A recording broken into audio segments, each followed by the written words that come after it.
What's going on, everybody? It's your observant lineman here, and we are going to take a look and dive a little bit into this situation with the Kentucky Derby. So this is a little bit in the more niche realm of sports, obviously, but I think it's pretty well worth noting the situation that's happening here with this Kentucky Derby situation because it's quite comparable to things that happen in the NFL. And I think that this whole saga kind of shows for me where the NFL is actually kind of succeeding in how they handle situations when it comes to PEDs and players out on the field. So this whole Kentucky Derby drama begins with Bob Baffert, I think his name is. I've never heard of the guy. Apparently he's a Hall of Fame horse trainer. Or Bob Baffert, I'm sorry. But his horse, who was tested for any kind of performance-enhancing or illicit drugs, not sure why a horse would want to, get on illicit drugs, but I can think of a few reasons why trainers would. But after the drug test, the initial drug test given by the governing body for the Kentucky Derby as it comes to drug testing, the horse was tested and came back positive for anti-inflammatory drugs. Now, how does anti-inflammatory drugs help a horse in a race? Well, there's a little something called muscle fatigue that kicks in when your muscles begin to get tired. When you and in the process of having that muscle fatigue, you lose energy, you lose the ability to create momentum, and you can slow down. So when you have anti-inflammatories in your system, because those muscles are inflamed, which causes the fatigue, that anti-inflammatory drug then eliminates that inflammation, allowing for the muscles to push further, farther, and without any kind of real discomfort being tagged along to it. So in the NFL, we actually have access to anti-inflammatory medication. And for the longest time, before football games actually started, you could take an anti-inflammatory shot of Toradol before you went out to play on Sundays. And Toradol for a lot of NFL players was a must. For myself, honestly, it was a must to go out there and play on Sundays every week, to practice every day. I was going to need some anti-inflammatories before a game. And that anti-inflammatory shot allows you to play with far less discomfort, soreness, and pain as you would if you were just going straight onto the field, no kind of medication. That would make for a very long and a very hard football season.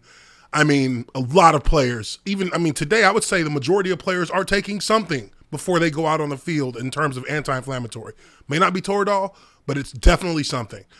So with, us human beings, that is something that, when you're playing a game for around 3 hours during the day, that's something that it can be seen as a necessity for the entire playing field. So everybody has access to these things, which makes it fair. So when Medina Spirit was tested and failed for an anti-inflammatory, they're obviously going to go through a process to verify that it was a true failing of the test. And if the horse fails the test, it's going to be stripped of all its winnings from that race that it was involved in when it was tested.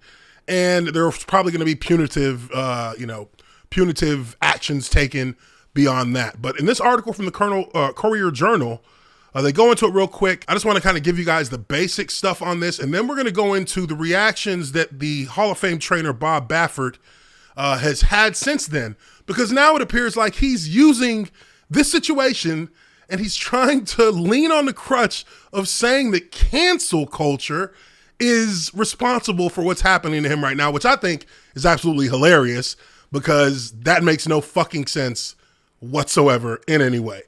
But it says here, on Sunday morning, Hall of Fame trainer Bob Baffert announced during a press conference at Churchill Downs that his Derby-winning horse Medina Spirit tested positive for betamethasone, an anti-inflammatory drug. Baffert said a post-race test following Medina Spirits' win on the May 1st Kentucky Derby at Churchill Downs revealed 21 picograms of betamethasone. According to the Kentucky Horse Racing Commission regulations, a second positive test called a split sample is required before a horse can be disqualified. And that's the same as what we have in the NFL. If you fail a piss test in the NFL, that initial fail is going to be put up there, right? But they're going to actually retest your second sample, because when you do give them a urine sample, they pour half of that sample into one bottle, they pour the other half into another. One is stored and one is sent off to be tested. So they're going to test that first sample, and then once they determine that it's a positive, they let you know, and it's all confidential. They let you know, and then from there, they're going to test the B sample. And if the B sample, and there are rare cases where something, wonky happened, and one sample is a failure, but the other is a pass. So then, you have to handle it with the process from there. But they're going to split. They're going to take the second sample and they're going to test that before they actually come to a decision as to how they're going to move forward with the failed test. So this is what I find very interesting about this whole situation with Medina Spirit and how the trainer has reacted, because to be honest, understanding the process and knowing that, doping testing, systems are set up, pretty similarly across all sports. To hear this guy come out and talk like this it's just ridiculous, because he's full of shit. He is literally full of shit. Like, he's not being honest with you, because he's in a position where he's now being embarrassed, and he has a possibility of losing a lot of money and a lot of credibility and a lot of clout within his industry. But let's go through a couple of these. I want to have you guys, listen to a couple of these videos where they talk with this guy, and he's just, it's unbelievable that he went there with it. Declared the winner. Bob Baffert joins us now. Welcome, sir. Morning, Bob. Good morning. Yeah, you've been in the news all weekend. I've watched a lot of your interviews, read all the transcripts. Are you adamant that you had nothing to do with it? Are you adamant that it did not happen? Oh, this did not happen. That horse has never been treated with that, and it's a legal therapeutic medicine, and the amount that was in it wouldn't have any effect on the horse anyway. But that horse was never treated with that, and so that's the disturbing part of it. But I cannot believe I never thought I'd have to be fighting for my reputation and this poor horse's reputation because of the new regulations. The regulators have they're testing these horses at contaminated levels, and See, look, this guy's full of shit. Like, every doping, kind of system set up by professional sports is set up in a way that they will test your samples to the highest scrutiny, because they cannot, they don't want to have a threshold that you can actually get under and not show as positive, while still, going on a cycle of doping you're doping either yourself as an athlete or doping, your horse. They're going to they have these systems that they use to test urine. I forget the name of them, but for the NFL, they ship your urine off, and they have it in this, and they put it in a machine, and this machine evaporates the urine. It evaporates it so that they can screen it at a molecular level, so that there is no doubt whether or not you passed or failed. And they set the thresholds low enough, or they set the thresholds with such strict numbers at such very, very, very, very almost, immeasurable numbers for any typical urine screening test. They set these limits so low that you have to be clean to pass it. You have to be clean. If you are dirty in even the slightest, it will pick it up. It's that good. It will know if you've used anything, and you can't cover it up with things that mask it, because it detects all of those. It detects every kind of masking agent. And it really does give an accurate picture into whether or not you've been doping. And he is sitting here complaining about the regulations that were put in. Well, why do you think they put those regulations in the first place? When it comes to doping, you can only make it stricter. in regards to performance enhancing drugs.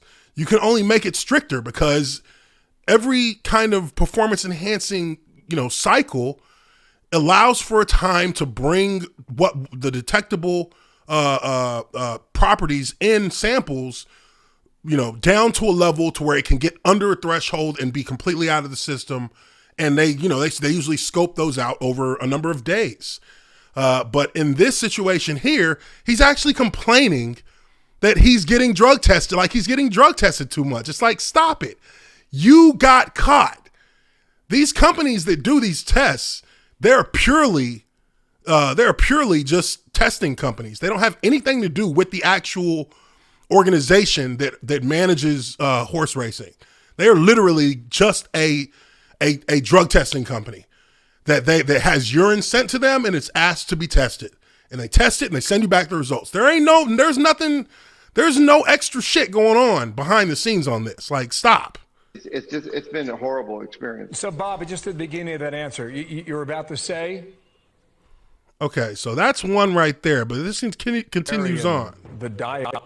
Racing, racing has a problem, but Bob Baffert is not the problem. Bob, this isn't something you bury in the diet of the horse. This has to be injected into the joints. It's a steroid, an anti-inflammatory. It would mask, essentially, the amount of physical exertion the horse is exhibiting on the track and help the horse, him or her, to run faster. But you've had 5 horses from the Baffert barn in the last year to fail a drug test. Now, what would explain that? But they were all resolved.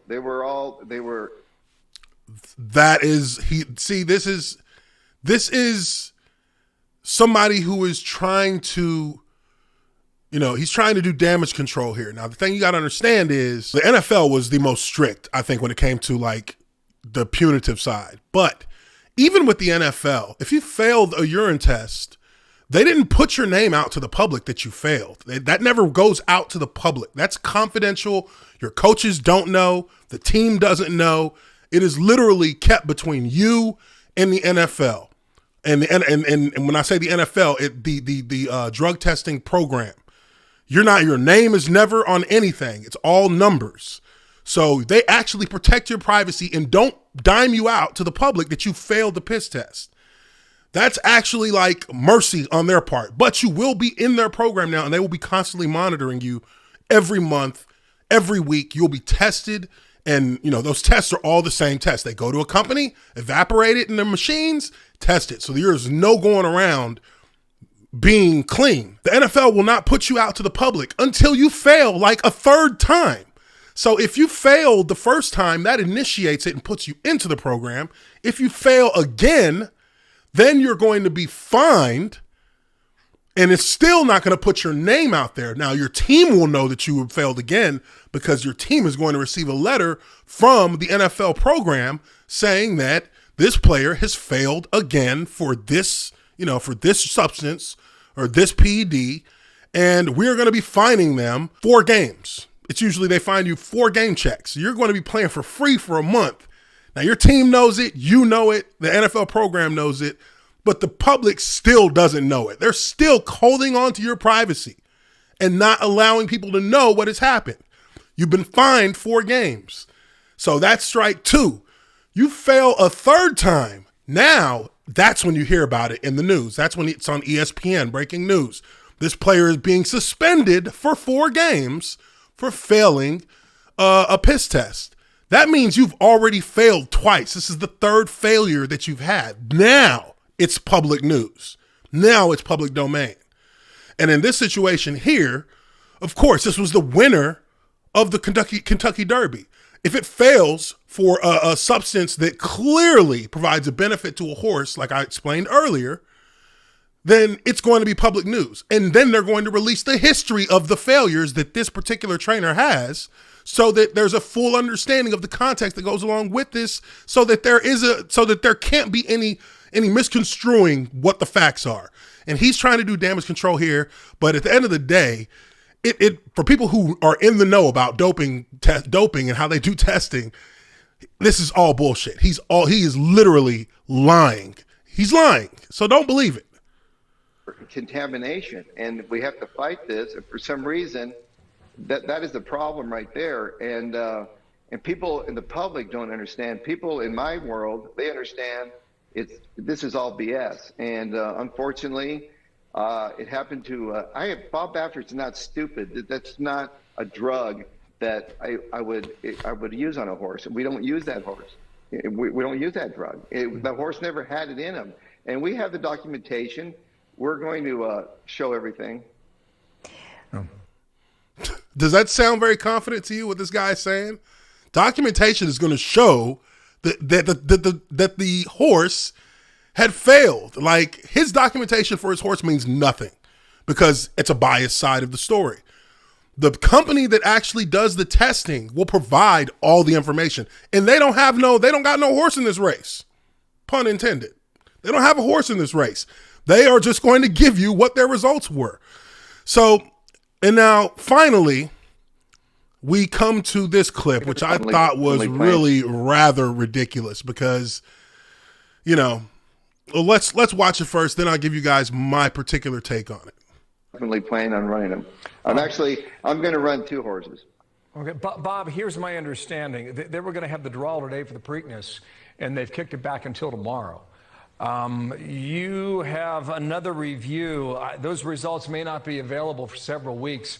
So the Preakness goes down this weekend. The Belmont is here in New York 4 weeks from now. I don't know if we have final results even before the Belmont is done, but your plan is to race in the Preakness. Is there a chance they may punt and not allow Medina Spirit to run this weekend? Okay, real quick. Now, he's talking about a time period right now where it may take a while for them to get information on the backup sample. The backup sample is going to be tested. This is what you have to understand about this. Again, and this is where those degrees of separation, are in place that make sure that there is no conspiracy behind what's going on with this.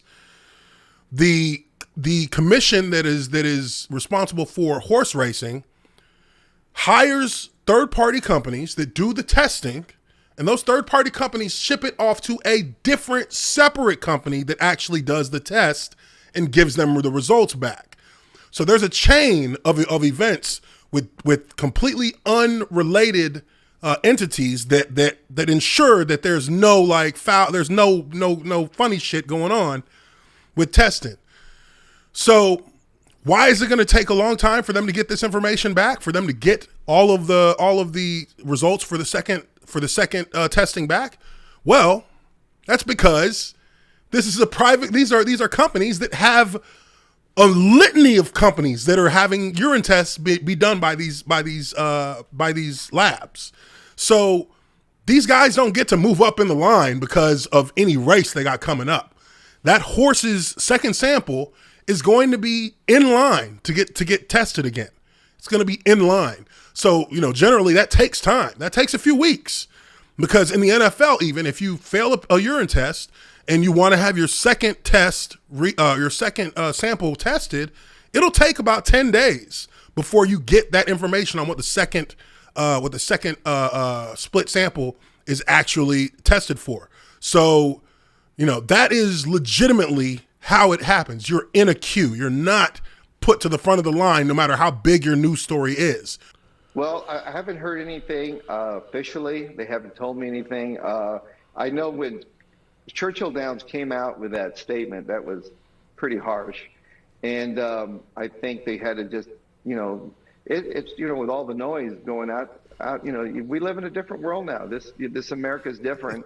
And it was like a cancel culture kind of a thing, so they're reviewing it. I haven't been told anything. Look at the Fox News. The Fox News people, their heads literally turn sideways. Pretty harsh, and I think they had to just. What's this guy? It's with all the noise going out. We live in a different world now. This America is different, and it was like a cancel culture kind of a thing, so they're reviewing it. I haven't been told anything. He said, "Huh?" Prepared to run.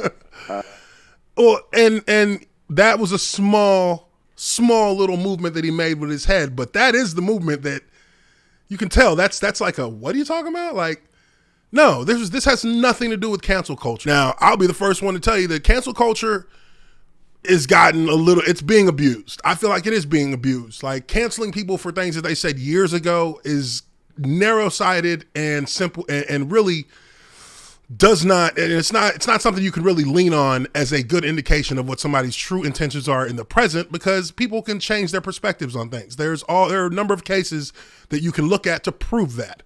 Now, when somebody does something that is provably horrible, and there is a cry for, some kind of reaction from whatever powers may be in that world, there are, case by case situations where you can look at that and say, you know what? Yeah, you can't do that. Like Joss Whedon and the whole Justice League situation. So, has it gotten abused? That entire concept of canceling people? Absolutely, it's gotten abused. We've seen that just as much as we've seen it being used in the correct manner. But to try and correlate cancel culture with being caught in failing a very scientific drug screening that really does not leave any room for opinion. It is objectively factual that his horse failed, and they'll confirm it with the second urine sample. But I think that this is something that we got to be careful with, because people in sports cannot, and likely will not be allowed to, spout that kind of shit when they, if somebody gets caught doping. You can make all the excuses in the world, but if you say you're getting canceled because you failed, so you will be punished. Now if you want to make yourself look dumb and talk about being canceled, then that's on you. You might end up getting canceled because of that.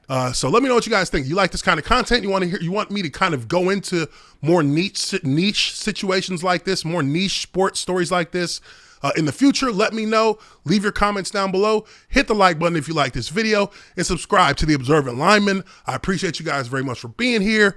I will catch you all on the next one. Peace.